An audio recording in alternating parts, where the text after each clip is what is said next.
There are more people out of work than there are jobs available. We are in a silent depression. When you compare the Great Depression to today, this is going to absolutely blow your mind. You guys bought homes for $100. Bruh, did we just step back in 2021?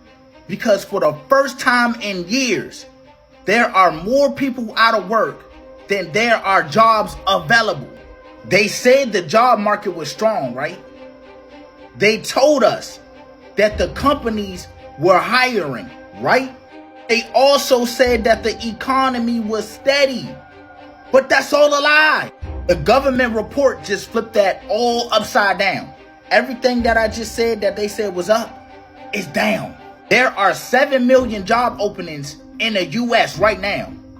But there are over 7 million people waiting for jobs to get them. So essentially that means it doesn't matter how hard you grind because you got other people trying to fill out for that same spot. If you have a job right now, keep it. They lied to you. They told you that the economic structure was back in motion. Everything was going to be perfect. You feel what I'm saying? Trump back in office. Everything is booming again. Make America great again. The jobs will be back. Everybody going to be flourishing. It's an economic boom coming back to America. Cap. You see what I'm saying? It's people out here struggling to pay their bills because they can't even get a job. And the people that do have a job, they struggling, gang. They going paycheck for paycheck every single week. You see what I'm saying? Struggling to pay their bills in survival mode. And it's a lot of people fighting tooth and nail for these jobs. You see what I'm saying? They trying to price us out as we speak. If it's not the cost of living going up, if it's not inflation going up, it's the quality of life deteriorating year after year. You see what I'm saying? These people are very meticulous, are very calculated and strategic in how they move with y'all. If you continue to sit there and let them play in your face, that's up to you, gang. Every single day you wake up, you got a choice. Do you want to stay in that mess you in or rise to the occasion and go somewhere else? My personal solution, get out of America right now, monetize your lifestyle, and take that USD to another country. China, Thailand, Malaysia, Mexico, Colombia, South Africa, a lot of different hubs and havens where not only rich people, but digital nomads who decided to make money online, monetizing their lifestyle, are starting to figure it out that, hey, it's a better bet for me to make money online while living in cheaper countries. Food for thought. But what do y'all think? Job crisis, recession, financial chaos about to hit, or will it blow over? Let me know in the comments. Let's get it. We are in a silent depression. When you compare the Great Depression to today, this is going to absolutely blow your mind. In 1930, during the Great Depression, the average home in America was $3,900. The average car was $600, and the average monthly rent was $18 or $216 a year, and the average salary was $1,300 for the year. Fast forward to today, it is $436,000 for the average home, 48 grand for the average car, and the average rent is $2,000 a month or $24,000 a year, and we have a $56,000 income for the average American right now. So if you look back to the Great Depression, the house was only 3 times the average salary. Now it is 8 times the average salary. The car was 46% of the salary. The car today is 85% of the salary. And here's the craziest part. The rent was 16% of the average salary. It is now 42% of the average salary. As soon as you get paid, bro, over 50% of your check goes directly to bills. You see what I'm saying? It's hard for people out here to save money and invest to grow wealth and actually make something of themselves within this lifetime, bro. How you supposed to make something of yourself when all your money goes towards bills? You live in paycheck to paycheck, and God forbid you stuck in debt, loans, credit cards. And a lot of people gonna say, hey, just get a credit card, bro. Take out a loan, be in debt. People encouraging you to be in debt, you need to watch out for them people because they just trying to sink you even deeper, bro. Real talk. You need to think about what's going on here. They have been progressively raising the cost of living ever since the US dollar existed. Ever since inception of the US dollar, all they've done is inflate it and price you out. You feel what I'm saying? You think they're about to stop? Hell no, bro. Get out of America right now and, hey, search for a better life elsewhere. Search for a better life where you're not going to feel inflation. The best way to beat the matrix is to never feel inflation. What is America? America is the matrix. Now, don't get it twisted. It's a lot of good people here. It's a lot of good times, entertainment. The food is good, all sorts of different things, pleasure. People have a lot of good times here, a lot of good history here too. But at the end of the day, do you want to continuously keep waking up broke, or are you trying to put yourself ahead in life? These are real questions we need to start asking, because come 2030, when AI come for your job and they lay your ass off, what you gonna be doing, bro? You're gonna think back to this moment and be like, hey, some guy on the internet, he tried to tell me. With that being said, let's get to the next clip. You guys bought homes for $100. For $100. Yeah. Homes now are $8 million. Family of 5, you go to McDonald's. Cheeseburgers what?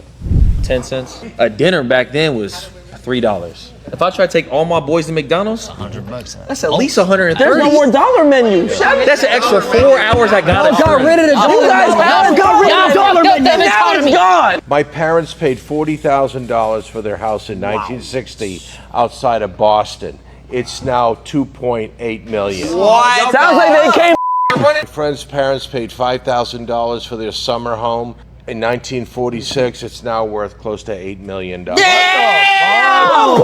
proving our point. Y'all ruined the economy. Y'all ruined our economy. How can we buy homes? You guys, let me get this straight. If I want that house, I gotta pay $8.5 million. You just came up. Okay, thank you very much. You came here to flex. When we first bought our house in 1977, we paid $45,000 for it. The man next door to me, he sold his house. The guy that bought his house paid $3 million cash for it. Cash? Cash. Your generation is greedy and selfish because you bought a house for $40,000. Why are you selling it for 10x, 20x what it's Sell worth? for 45. Get Make your like a 5K profit. No. Yo, all the boomers did was prove them young boys right. You see what I'm saying? Ever since the inception of the US dollar and everything that was back to it, all they've done is inflate it. All they've done is raise the cost of living. They're going to progressively keep doing that as we keep living. As we get into 2030, do you think that the purchasing power of the US dollar will be stronger or weaker? As we've seen, it's weaker than it used to be. That's why things have become so inflated in price. $8 million, I guarantee the house you're talking about ain't no mansion. If they purchased it back in the 70s for $40K and now it's worth $3 million, guaranteed it's just some inflated bullshit that they did to prop up the housing market. You see what I'm saying? We got to really look at what these people are doing. It's not that it's prime real estate. It's not that the house is so much more valuable because they built it 40 years ago. No, bro. They're just lowering rates while simultaneously raising the cost of living and inflation, pricing you out, making sure you stay broke and you can't afford shit. Them people back in the day, they had it good when it came to real estate. But Gen Z and millennials, they got it tough, gang. Most people above the age of, I would say, maybe 25 in 2025, they can't afford shit, bro. They taking out loans. They asking friends for help. They asking parents for help. You feel what I'm saying? It's a very small amount of people, whether it's Gen Z or millennials, that figured out the life hack. And, you know, most of them are content creators. They're doing social media. They own some sort of online business and they're able to scale that. But for the vast majority, that's not going to be the case, bro. It used to be where majority of people could get a job and still make it in life and live that American dream. In 2025, gang, the American dream is dead. You feel what I'm saying? My solution, get your passport, get an online income, take it over to Thailand. That's what I'll be doing. You see what I'm saying? Tap in. Let's get into the next clip. Let's get it. Americans are leaving this country in record numbers. And I'm not talking about vacation. I'm talking packing their bags, booking their flights, and leaving for good. In the first few months of 2025 alone, the amount of people that just said, I'm done, and moved abroad doubled from the year before. That's not just a blip, okay? That's a wave. So why? Same reasons you and I complain about every day. Cost of living going through the roof, political chaos that never seems to end, and the fear of safety even when you're just going to the grocery store. But here's the thing, it's not just dreamers or millionaires doing it. It's normal people. It's people with families. It's young people, old people, retirees, people who are working remote. One common thread holding all of these people together is they just want a dignified life. Oh, we're cooked. GG's everybody. If you have a job now, keep it. Don't quit because it's not looking good. There are now more unemployed people than jobs available. It's the first time this has happened since April 2021, and we know why that crossover happened, and this was the correction for that. And we've been creeping slowly upward with the amount of unemployed. It was inevitable. A lot of this was just like the house of cards kicking the can down the road. And so they staved off a recession. We've been needing a recession for a while. Let's just be so frank here. It was bound to happen at some point, but we've been trying to kind of like I said, kicking the can down the road. Everything's built on a house of cards. This is just another indicator that a recession is inevitable. It depends on what administrations do, previous and this one, to prevent it from happening or slowing the process down to try to get wages to come up and meet the need. But that's not going to happen anytime soon because this administration doesn't care about the middle class. They don't care about wages. They care about Reaganomics, trickle down, corporate interest. That's all that matters. Profits over people, shareholder value. That's what they've proven to care more about. All they care is that you, as either a consumer or worker, does those two things. Go to work every single day and consume the products, whether it be their services or their digital products or just regular products. Go to the store, buy more things, and then clock in the next day and go work for 8 hours and keep doing that. Repeat the cycle. It keeps the matrix going. You feel what I'm saying? But as we look at this recession, when they are actually decreasing jobs, while at the same time they want you to continue to buy stuff, we already see that those two components are the perfect ingredients for economic disaster, financial ruins, recession. And don't get it twisted, we done been through stuff like this before. But the one that's coming, gang, this is something we ain't never gonna forget. You see what I'm saying?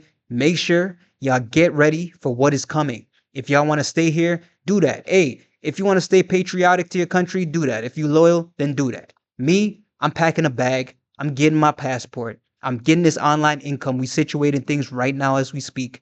And I'm hopping on that plane. You feel what I'm saying? Because every single day, once again, you have a choice. You want to stay there or you want to go somewhere else. Just make the choice. It's that simple. With that being said, it's your boy, The Plug World. I'm going to keep y'all tapped in. Like, subscribe, share, do all that fun stuff. I'm going to catch y'all on the next one. Let's get it.